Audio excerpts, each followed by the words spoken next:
Здравствуйте, в студии Николай Борисов и обзор чрезвычайных происшествий.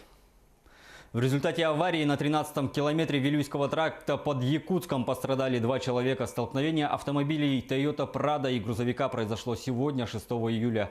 Как рассказали очевидцы, водитель автомобиля Prado ехал вместе с матерью и девушкой из Вилюйска.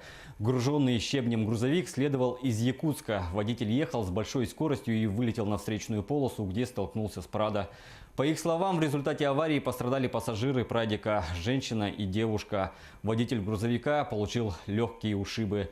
Более подробная информация уточняется. Роструд разрешил сокращать рабочий день в жаркую погоду, либо давать сотрудникам возможность сделать перерывы на работе. На сайте Федеральной службы по труду и занятости уточнили, что если в помещении температура достигла 28,5 градусов, то рекомендуется сокращать продолжительность рабочего дня на 1 час. При повышении температуры до 29 градусов на 2 часа, а при температуре 30,5 и выше градусов на 4 часа. При этом для работников, выполняющих работы, связанные с постоянным перемещением, умеренными и значительными физнагрузками, переноской тяжестей, продолжительность рабочего дня сокращается при достижении 26,5-27,5 градусов. Площадь пожаров в Якутии за сутки увеличилась на 2000 гектаров. Как сообщила пресс-служба Департамента по лесным отношениям республики, ведутся работы по тушению 16 лесных пожаров на площади, пройденной огнем более 13 тысяч гектаров. Сутками ранее этот показатель составлял 11 тысяч гектар.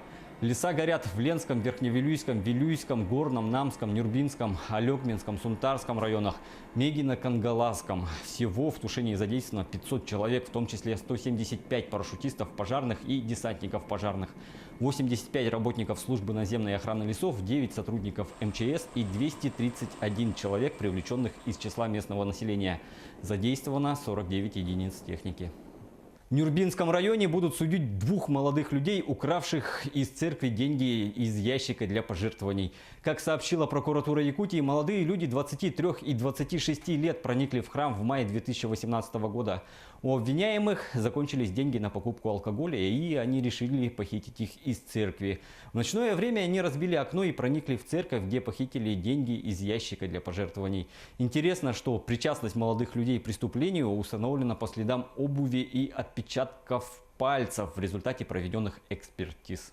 В Якутске накануне обнаружили тело известного спасателя Тимура Алимова, утонувшего на диком пляже в районе Петуховки. Мужчина утонул 30 июня. На месте происшествия работали водолазная станция службы спасения и инспектора ГИМС. Июльская жара вынуждает горожан и гостей столицы купаться в водоемах столицы и его пригородов. Но зачастую это становится опасным видом для проведения времени.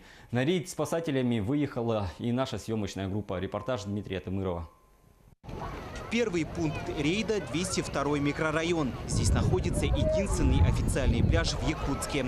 Тысячи горожан каждый день спасаются от жары. Вход бесплатный. Обязательное условие – не проносить алкогольные напитки и стеклянную тару. Однако нетрезвых нарушителей хватает. Ну, выходные часто, считаю, через каждого человека. А в будние дни не так уж и сильно. Сотрудники ГИМС и комиссия по делам несовершеннолетних провели профилактические беседы с детьми, которые пришли на пляж без родителей. На ваших родителей будет составлено постановление по делу административного правонарушения. Почему ваши родители допускают на водный объект зона повышенной опасности без присмотра взрослых? Малыши тут же покинули территорию городского пляжа, а комиссия поехала дальше. Следующий пункт – несанкционированный пляж в районе Петуховки. В прошлом году власти города здесь официально запретили купание. Они здесь выставили запрещающие знаки, а также вырыли ямы на дорогах. Но и это на сегодня не останавливает горожан. Знаки игнорируют, алкоголь распивают. Чем опасна Петуховка? Вот посмотрите, здесь сильное течение, казалось бы, коса. Люди ходят вброд, потом доходят до определенного места, и там обрыв. Глубину может быть 7 метров. Человека быстрое течение подхватывает течением и начинает уносить. Проверки несанкционированных пляжей будут проходить каждую неделю. Сегодня лишь профилактические беседы. Помогут ли? В прошлом году в районе Петуховки утонули 12 человек. Дмитрий Тымыров, Семен Семенов, Якутск. На этом пока все. Берегите себя.